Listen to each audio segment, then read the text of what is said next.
от попыток Асимхона зайти в борьбу. Первый. Положить, что поинтереснее, повариативнее. Скорость – это главный козырь именно Гоги.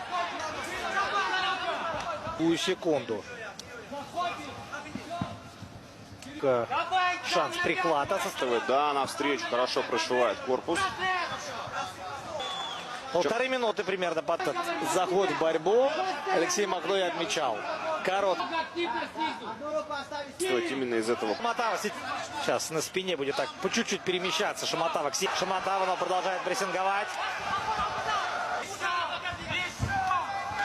Кстати, удар с вращением. Борьбу.